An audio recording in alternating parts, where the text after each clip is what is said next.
never imagined that something as ordinary as a lunchbox could destroy the world I thought I knew. Yes, a lunchbox.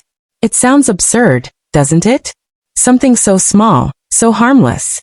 And yet, that single object carried the weight of secrets so heavy. They shattered my heart in ways I never thought possible.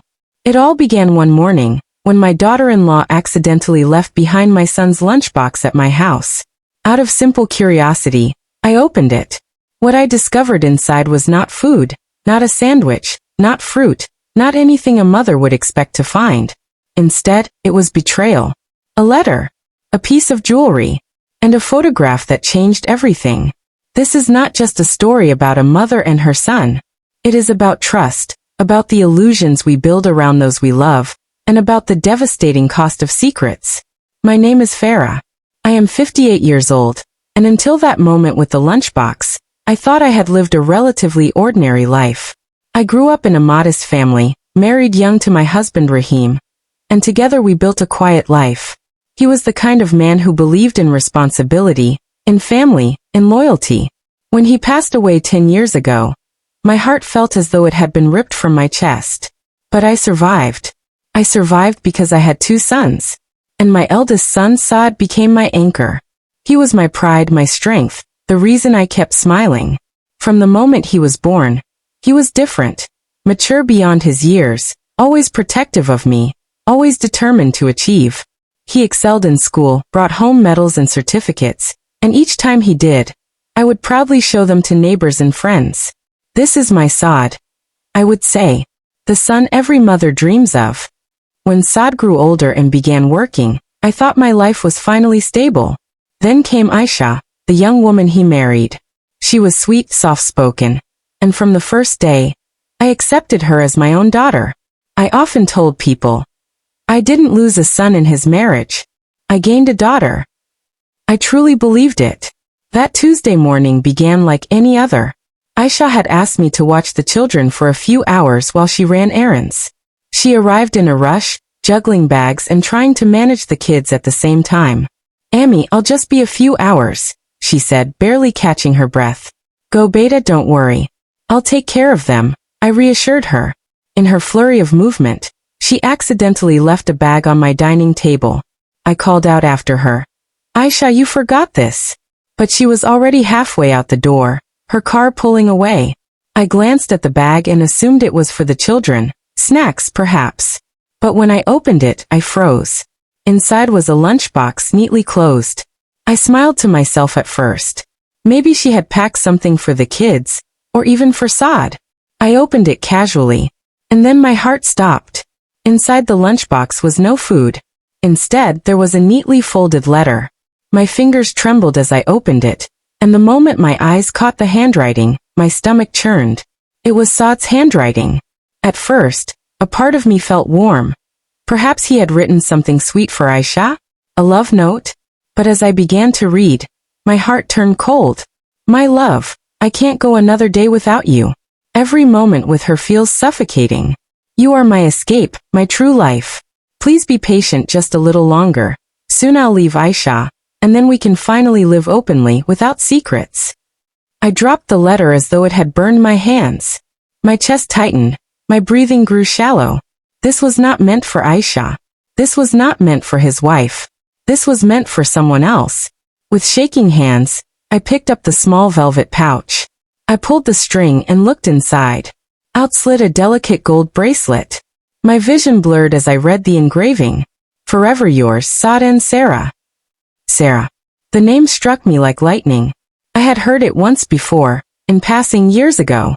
Aisha had mentioned it casually, that Saad had an old friend from college named Sarah.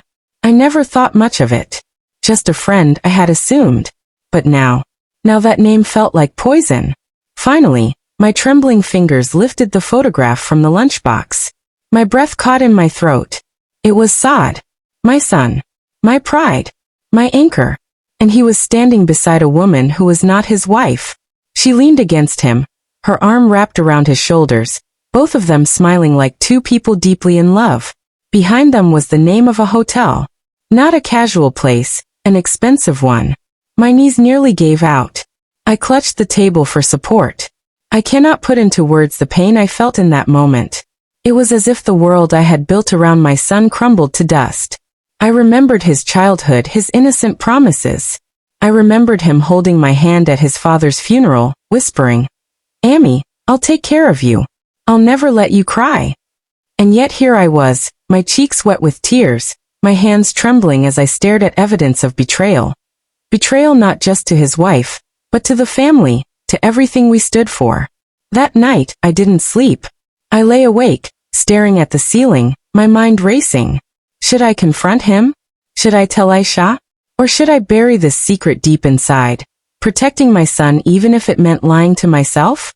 3 days later, when Saad came to pick up the children from my house, I gathered my courage. "Beta," I said softly. "I found something in the lunchbox Aisha left behind." His expression shifted instantly, confusion, then realization, then anger.